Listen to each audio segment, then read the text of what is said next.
welcome back to Prop by the Bar. It's our 12th episode and the last one for the year.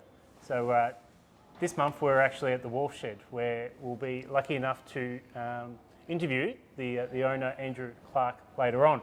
So before we get into a bit of a market wrap, I'd just like to thank all our viewers that we've had been blown away by the amount of comments and how many people do watch. 16,000 views or something across the year, so it's been pretty big, pretty good. And all our guests, so I will just read through the guests because I will forget some, but we've had Cam Hamilton, Bill Vatsaris, James Morphy, Rory Costello, Mark Edmonds, Stephanie Asher. Remember when you threw Stephanie Asher under the bus and put her on the front page? Made the paper the next week, yeah. I don't think she's still forgiving me about that. Sorry, Steph. Sorry, Steph. Justin Giddings, Ross Pellegra, Diana Taylor, and last month's episode where we had local builders Mark LeMate, Gary Watts, and Simon Taylor. And don't forget Karen Stribling. She was here with Mark Edmonds. Yeah, she was. It was a double episode. My reading's not too good. But anyway, we're on the home stretch. We are. It's nearly Christmas. I can't believe it's nearly Christmas because this year just seems to have just gone so quickly. I think the busier you get, the faster things go. And this year, for my industry, things have been ridiculously busy, and the property market has been flying, and so it's been busy for you too. Every time I look at Facebook, Mike, you've got a new employee. Yep. That's just we've just been growing, and it's been busy. And this is the time of year, like residential traditionally trades all the way through to Christmas. Yeah. You normally get a taper off on commercial, but just coming out of lockdowns and Melbourne now being reactivated with it feels regional. to me like commercial just started getting going now. It's actually ramping up. Yeah, it's ramping up. I'm sort of not used to it, but it's ridiculously busy at the moment, and I continue, like we've started booking auctions. Yeah. On multiple days across the last week of December commercially, which is unheard of. You know what that means to me? It means that some people will be trying to settle their home loan on Christmas Eve and New Year's Eve. So Thanks very much for that. That'd be great. But look, there's the market. We've been saying all year how regional and has been the standout growth precinct. But there's a stat that I just come across today that Geelong tops the state for building permits in 2020, 2021, which probably it doesn't surprise me after the interview with the boys. Yep, but there was 7,770 building permits issued by COG, beating Wyndham, Melton, and Casey. And the data shows Geelong permit approvals dropped 35% in the last, based on the previous year, beating the statewide average of 18% and regional by 32%. The secret's out, right? We're the best place to live, hands down. Done. Yep. Done. Just give us the award. Oh, that's all we got for this one? No. But so the estates, you can't get a block out in the estates. You've got about 18 months waiting period to get a title block. Yep. You just can't get title blocks. We discussed all the building stuff in the previous episode, how much building prices have come up, but we've still got huge demand for it. So, it's going to be, that seems to be coming off a bit where there seems to be materials seem to be catching up now to the demand, which since our last episode, which is good. So, it's been an interesting year, huge year. I mean, some of the sales we've seen this year have been out of control. There was the Mad Max house down in Fairhaven. I think it sold circa 11 million. Yeah. She bought that for like 1.1, 1.2. Janine Lucas. Yeah. And she's renovated and done a great job. Looks magnificent, by the way. I think you can rent it for about $2,500 a day to stay there. So it's wouldn't say it's the cheapest accommodation, but what a spot. It's a magnificent place. And selling it for that sort of money, it's amazing. And then we've had LeMate's property down in Ocean Grove, we talked about last episode. We've had Stevenson's Road, Barwon Heads at $10 million. We've had, the last 12 months, we've seen records across the whole industry in this sector just set, and there's different people coming down with different mindsets of value, and it's just blowing me away. It continues to. What's been your highlight sales for the year? Highlight sales for the year? You see them all? Yeah. Look, I still think that some of these coastal markets are the highlight because they've just been so hot. There's some sales down in Bellbrae and Lorne and Barwon Heads, and they just seem to keep kicking along, and they always lead the market. Your coastal markets always lead your markets, and they get really high increases, but they also lead the market when we get a downturn also. So, we'll probably talk a bit further about this later, but when you start seeing a downturn, you start seeing the top fall off. Some of the stuff I really like to see is the Raith Terrace in Newtown. It's been one of my favourite sales because it's such a beautiful building and such a great location, and it gives Geelong Central, you know, the urban area of Geelong, a really good high level at 7.2 million. So that's got to be one of my standout sales for the year. Well done, Dale Whitford, I think, who did that one. And even when you look at some of the commercial sales that have happened for the year, one of the ones that just recently happened at 16 Gheringhap Street, which sold for 11.3 million, which is 7,800 a square metre. We've never seen a development site in the CBD at 7,800 a square metre. So that's a standout for me because it shows that we're maturing as a place to develop and build. That come with a bit of cream because it had the height, and we know we've spoken episodes, you know. Oh, there was value in the permit. I mean, we know the property on Myers Street, at 25 Myers Street, is also up for sale at the same time, further up the hill with a less height on the covenant, and we know that that's sold for a lower amount. So I can't disclose the amount, but it was a much lower amount. So there was a lot of value in that permit. There's a lot of value to being right next door to the Civic building as well. So, you know, they'll get tenancies for that. And obviously, one of the buildings I want to talk about that should be a highlight for the year is the GMHBA building. What a beautiful building to Geelong to have that built in this time, in the middle of this pandemic, to have that out of the ground. Congratulations, quintessential. Yeah, absolutely.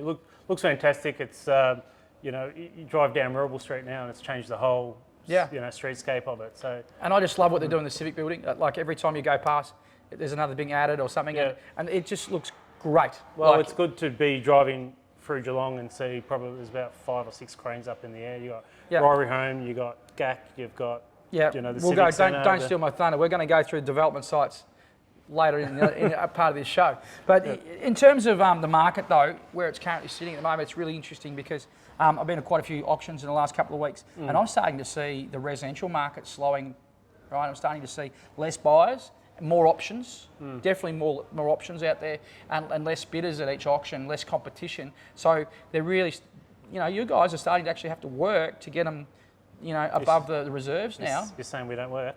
No, well, but you've got it's very challenging for you guys. You've got a vendor that's got expectations that have been set from a low supply market, high demand, and then you've got them still wanting those same sale prices, but you've got a lot more stock on the market and a lot less buyers. Yeah. Well, you know, 6 months ago, you know, the amount of stock on the market was at an all-time low. Yeah. An all-time low. So, you know, the demand hasn't gone away, but people have just got more to choose from now. Yeah. And so we're starting to see that just the signs, the early signs of a little bit of a cooling, or maybe it could be better to describe as maybe we're starting to see the signs of normality.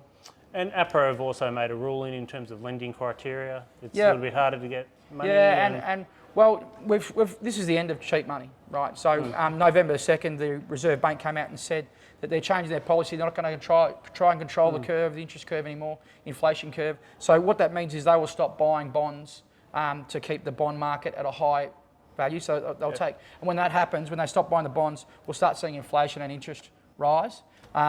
And when the interest starts rising, the money that the banks are lending, that becomes more expensive for them to get that money. Yeah. So they're going to be passing that on through rising interest rates. So the Big Four have already started to lift their fixed rates. They have.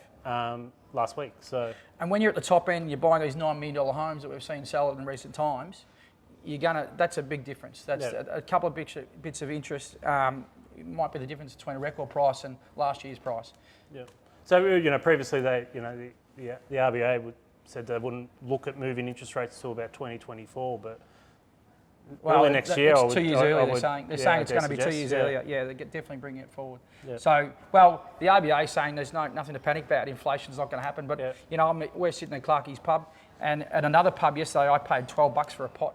You know, where pre-pandemic I was paying $8. I don't think Clarke charges for these ones, which is good. But you just have to go to the pubs to see that your beer prices have come up, your Palmer prices have gone up. So I'm saying inflation's here, whether you like it or not. Yep. And you're going to see that at the pointy end first. And inflation, they are all saying inflation's not going to be here for a long time, that it's only a bubble. So we'll see if last 2 quarters have both been 2.9%, which is quite high compared to where we have been. But I'm not scared about inflation. I love it. It means wage growth. You know, it means that money's transferring and moving through the industry and that people at the bottom are going to get paid more. The only people that should be worried about inflation is really the top end of town. Yep. And to be honest, they've had a good run. Anyway, Gareth, thanks for that. But why don't we listen to someone a bit more intelligent than you and go straight to our guest, Andrew.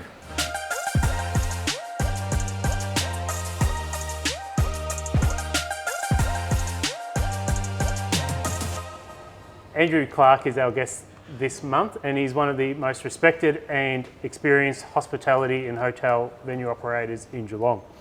He's also the Vice President of the Australian Hotel Association in Victoria, leasehold owner of the Cremorne Hotel, Commerical, or the Como as it's affectionately known as in Geelong, and the Warfshed where we sit today. He's also business partners with the great man Billy Brownless. Yes. And previously held some pubs in Daylesford, as the Freedom Furniture franchisee in Geelong, owned the institution of Purdy's news agency in Rural Street, Geelong, where you would have found me as a kid, getting car magazines. And, sure, they were car magazines, Mike. Car magazines. Yeah, right. Young kid. And also the recipient of the Nikias Award, which recognises an individual organisation for sustained performance and commitment to their industry. So we're an esteemed company, and thanks for joining us on Propped, Andrew. Thanks, Michael. That was a nice introduction. He speaks well when he reads. It's all good. Andrew, thanks very much again also for coming along. But one of the reasons we've asked you along is really because hospitality at the moment is really the pinnacle of the how would you say, the front of the coalface of the pandemic response to in business. So you guys have been able to struggle through. You've had lockdown after lockdown, staff with testing and all that sort of stuff. Tell us a little bit about your story. Yeah, well, it's been a real struggle, hospitality. We have received the worst couple of years we've ever had. And unfortunately, the government was right onto us and said, hospitality, we're all over you, you can't open. And unfortunately, what it did to us is that we just closed our business down, basically. So what we had to do then was try and retain the staff. And the staff were receiving JobKeeper, which was great for them, and we were topping them up to keep them going. But we would have meetings every week. We'd call all the staff in, have them here at the Warfshed or at our other hotels, and just sit down, have a chat, play a few games and just talk about how you're going, very conscious about their mental well-being.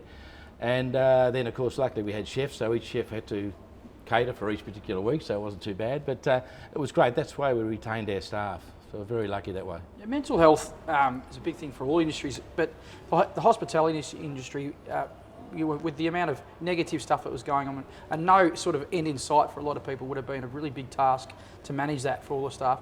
I drove past the Cremorne one day and I saw Billy and a couple of your staff out there just painting a fence. Yes, in the middle of the pandemic. That's what we did. We just gave them jobs to do, just something different, anything they could do within the business. Yeah. We actually took on a big training program where we called the trainers in, so we started them on training programs just to get their mind occupied. Yeah. Sort of that's just about finished now, which has been great. So, and that retention of staff's been terrific for us. But in the industry, there's Australia-wide, there's about 60,000 positions available at the moment. Yep. So there's plenty of opportunity for people, but it's just a case of getting them back into the industry. Yep. In regional Victoria, we're very lucky as far as staff are concerned, because we've managed to retain them, and they're sort of, in country areas they're still around. But in Melbourne, when their JobKeeper was finished, they weren't there. They're off driving trucks or other jobs, chefs are doing other things. So for the CBD to recover in Melbourne, it's going to take them a little bit longer. Huge shortage, yeah. Huge shortage, yeah. And without the immigration, to back up some of those appointments? Yeah, that's right. Well, there's even one company, Australian Venue Co, I believe, are looking at bringing 200 people over. Jesus. Yeah, just to fill the industry. Fill the gaps. And like we employ 52,000 people in Victoria. So, we're a big... Well, we haven't got that international migration coming in at the moment, which usually do take a lot of hospitality jobs, particularly Melbourne CBDs. Yeah, so that's right, they do. They come in backpackers, for example. They're coming in and they come and do 3 or 4 months in the peak time, and that's what you need, and it's really the top up. So today they've announced that restrictions are easing further again as of midnight tonight, which means full capacity tomorrow night. Full capacity up to our licence, which is fantastic. Like in the Warfshed, we could 500 in. That's great. For the last couple of years, we've been operating on 10% when we've been open. So if you get a business, say you've got operating on 10% of your capacity or 10% of your income, it's been a real struggle. But fortunately, the ones that have been able to continue on, we have, and we're lucky that way. But a lot of the country hotels are really struggling, and just to get this opened up again and get some, regional Victoria will take off. I think people start to travel, they want to be out and about. There's a couple of things that have changed. The COVID's changed people. I think it's given them more patience now. Initially, we had a lot of trouble when they were doing their check-ins. Yep. Getting impatient, didn't want to do it. Now it's become regular. And I think now they're more patient when they come here. They understand that may have to book to get in. So, it's a different change of culture. And the other thing is, it's everyone's using, since COVID started, tap and go. Yeah. It's changed the whole sort of structure. No more cash economy, all gone? No, probably 10% left. 90% is tap and go, and people just tap and they spend. And over the COVID period, interesting about your story is that you've actually been an investor over this period. You've always been an investor in your businesses. This Warfshed is a great example of that. I think you and Billy spent 1.5 billion. Million. Billion. Feels like billions a doing doing After this being place shut up. for 2 years. And it's the old little Parisienne area up here is just absolutely amazing. So congratulations. And I do love the tank beer. So whenever you put that in, that's you got my tick of approval. But so look, did you spend money on your venues? And over the pandemic, you actually went out and spent money and bought the Como, didn't you? Yeah, bought the Como. Yeah, we've always liked the Como. When we had the Valley in, it was always looked at that and said that's a great pub to have. And when the opportunity came up, we just grabbed it straight away.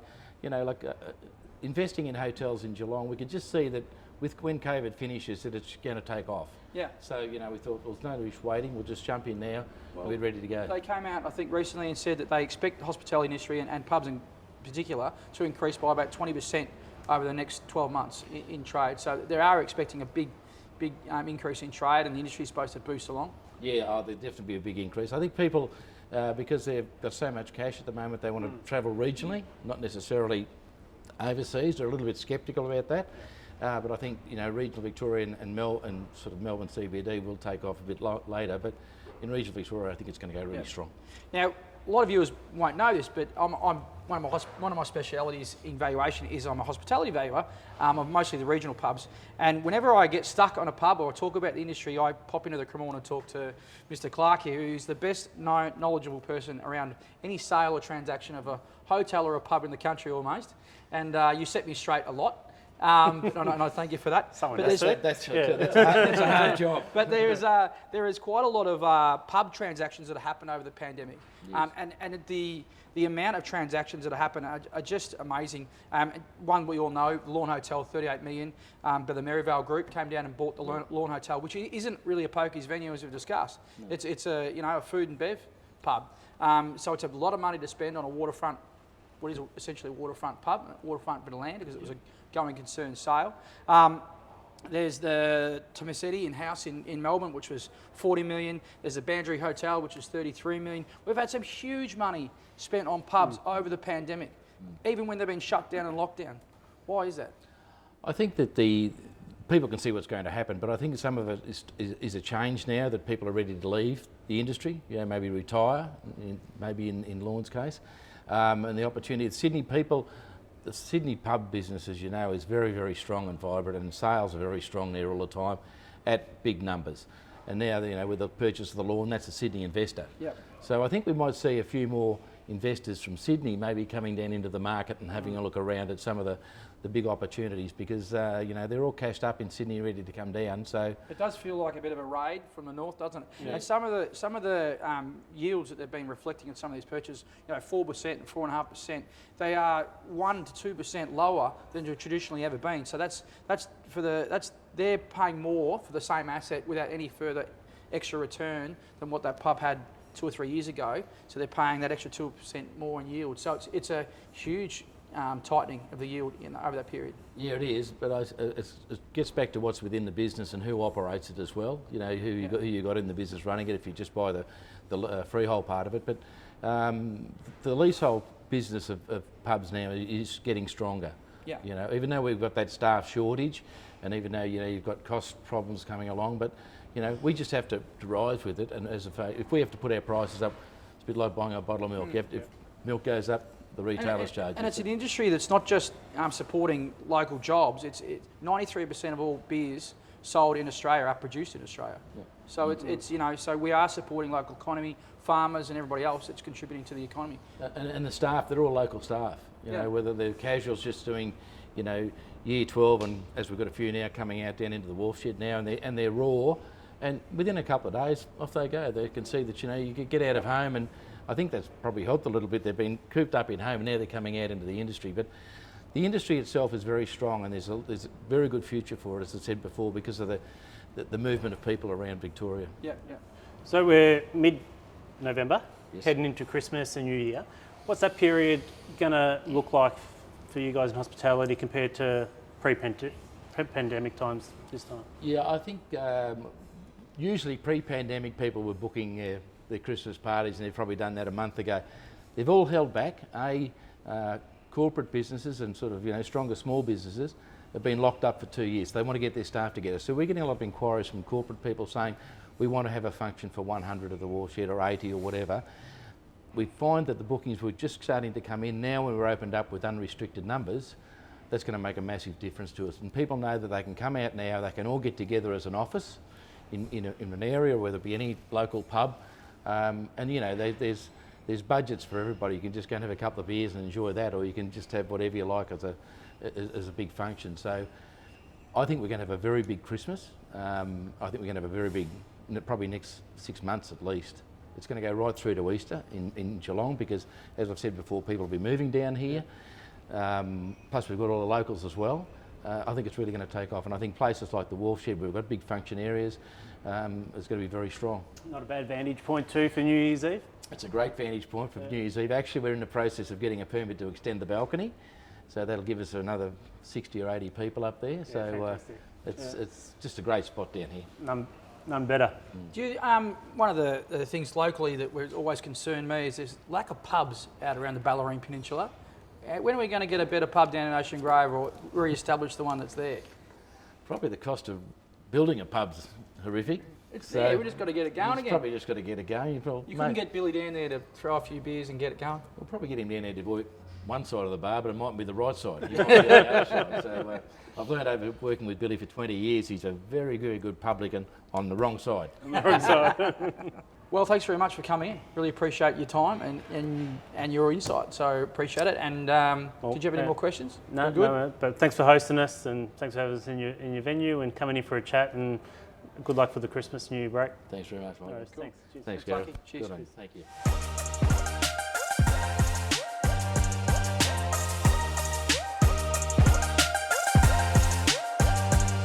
Just want to thank Andrew again for hosting us here at the Warfshed. Fantastic. So make sure you do get down here now that He's we're fully open. a decent bloke, but he's lucky he's got Billy for a sense of humour, hasn't he? Mate, what are you... I remember you giving me crap about no socks mid-year, and look at you now. Well, I'm loving the old free balling with me socks. It's fantastic. balling. Free ankling. Anyway, It's fantastic. thanks again, Andrew.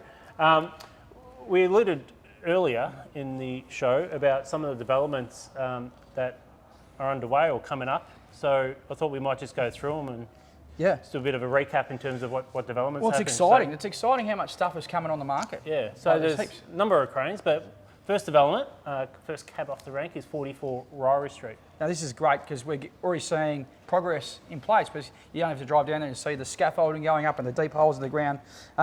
What an amazing 32 apartments have been sold. There's 15 luxury residences in there. We've got the Holiday Inn and some other suites going in there. Swimming pools, restaurants, bars. It's a fantastic development, and 11 stories. It's going to be fantastic. Yeah, and that's probably halfway out of the ground Yeah. at the moment, and I think they're expecting completion middle to the end of next year. I reckon Paul French has done a great job of getting that up and going in this time, in the middle Yeah. of the pandemic. How hard is it for this sort of stuff? And his team's worked really hard. It's with some incredible challenges to get that out of the ground. Another one that's a big hole in the ground at the moment is the Quest Apartments in Gheringhap Street. Well, it's just great to see the groups like the Pelicano Group in Geelong spending money in Geelong. I mean, this is a $70 million project, and they're building Quest Apartments, and we've got such a huge need for more hospitality in terms of accommodation in Geelong. So this is another great one. 87 apartments plus 63 residential apartments above that. So it's a fantastic development. It should be great.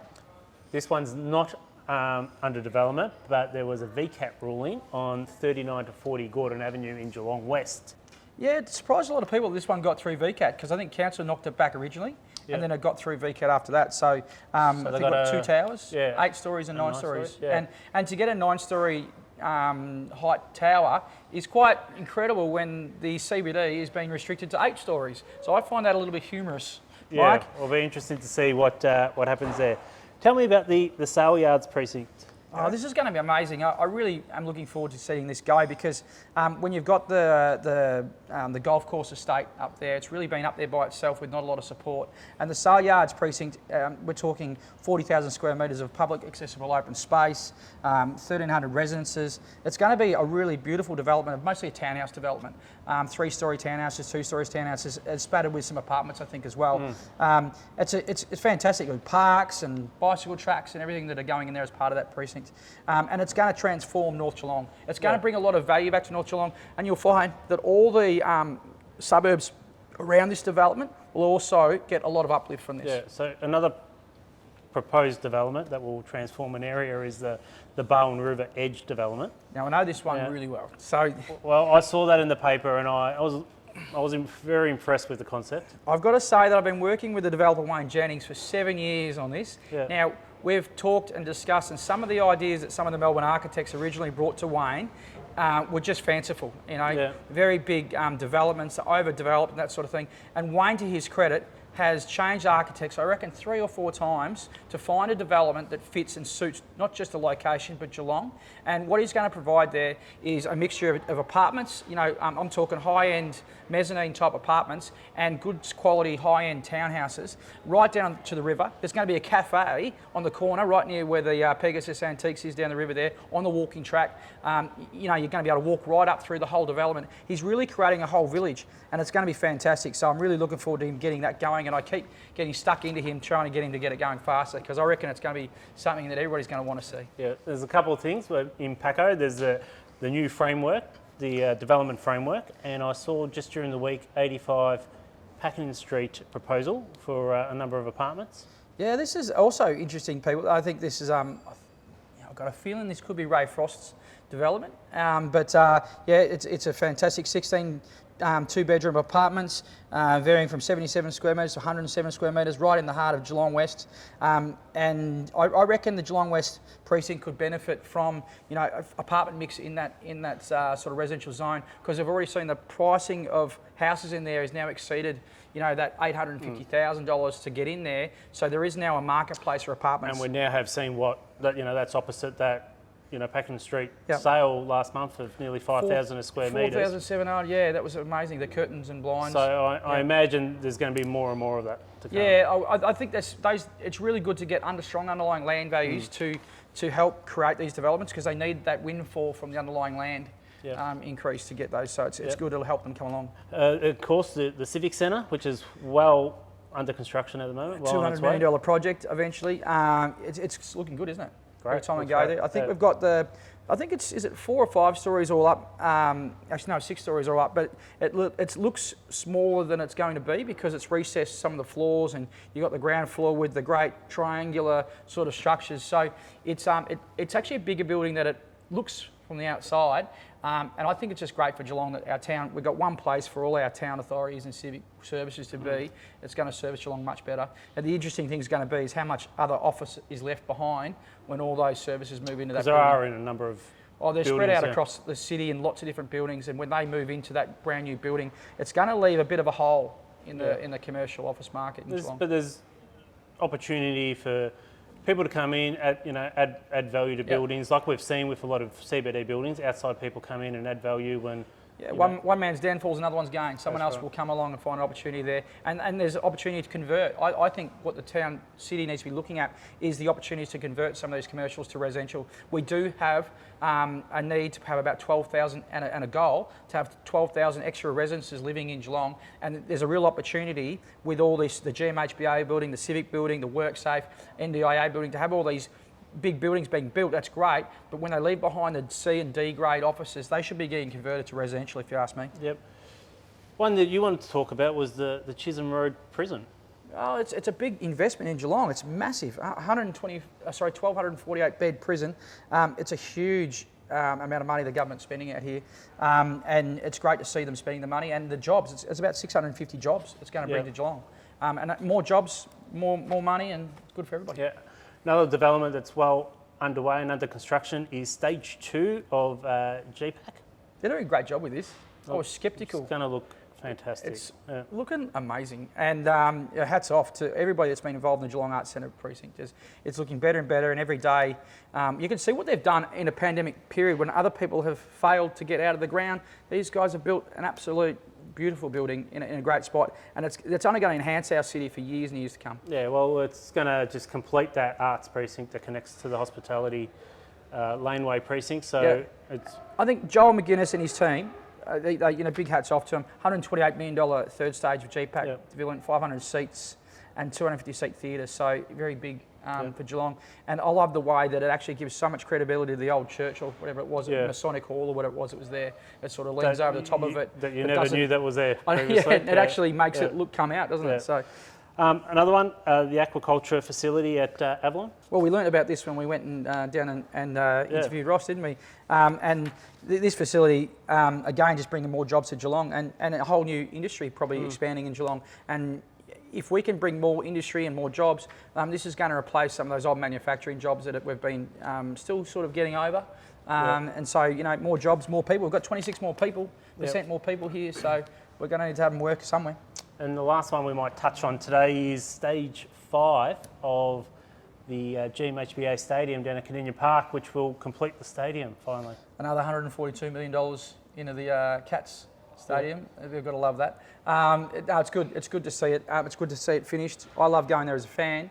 And the good thing is we're seeing now with that is we've got, I think, 8 of the games in the T20 cricket coming up. We've got other sporting things using that ground, using that facility because it is such a great facility. It's probably the best stadium outside of Melbourne. So the challenge to Geelong now is how do we connect those sporting events and everything that's happening down there and all the money that's spent down there with the rest of Geelong so the rest of Geelong gets benefit. Yeah. And to that end, I want to see this trackless tram connecting the Skills Stadium to the CBD. We want to see reasons for people to get off the train and come to Geelong and spend money in the pubs, go to the Cremorne, come here to the Warfshed, come and get a meal first or after the footy. That's what we want to see coming back in Geelong. And it's all great to have all this government money spent on a stadium, but that stadium has to service the rest of the community, and we've got to work on those strategies. And there's others that we're a bit remiss not to mention, but we might just touch on them. There's the post office development, the boutique hotel that we have discussed on this show. But it hasn't started yet, so we can technically say that that's next year. No, the Spirit of Tasmania, obviously. This is going to be a bit of a game changer for us. Yep. And the Yacht Club redevelopment. Well, we're sitting up here at the Warfshed looking out over the first stage of it. We've got the wave breaker thing out there, which is actually working really well today on a very windy day. $20 million in the first stage and then another $20 million after that. And it's looking like it's getting going soon, so I can't wait. But there's well over $1 billion worth of infrastructure and development happening at the moment. If you counter that up, the amount of money being spent in Geelong is quite. So it's really encouraging, and it's just going to show what's to come for Geelong. So it's all good to have all this impetus and all this money being spent in Geelong, but I think we've also got to have a good think about some of the policies that other parts of government are trying to place in Geelong, and we can't have the Central Geelong Framework Plan holding us back. We can't have these windfall tax things holding us back. So that really, it's a really important time for government. Well, that height has probably sort of paused. Well, it's been paused for 18 months. And in a time when we needed development, we've been paused for 18 months and probably paused for another 6 months until they sort it out. So quite frankly, we need governments to get behind this development and start giving Geelong what it needs right now because it's right now. It's not going to be here in 3 years. It's happening now. So get on board. Well, as you can see, there's plenty happening around Geelong, and it's really encouraging. And here he is, he's getting in the festive spirit. And on that note, we just jingle bell. On that note, just like to thank everybody, all our viewers, all those that have been involved in the show, our guests, the venues that have hosted us, Warfshed, of course, John Helmer at the Geelong Saleyards West End have. A couple of times at West End too. Yeah. It's been so good. Thanks for everybody. We're looking forward to a big year next year. Yeah. Thanks to the man behind the camera, Chris Bryan from Moo Media, and our director. In fact, it might be a great time to get them both to come and stand in just for a minute. Come on, guys. Everyone Let's wants to see your face. Come on. I'm starting to think that we make you guys up. Oh, yeah, no, we don't. So these are the two guys responsible these guys for make putting the this show happen. together. And anyway, we hope you all stay safe over the Christmas and New Year break, and we'll see you for more prop in 2022. Merry Christmas. Merry Christmas.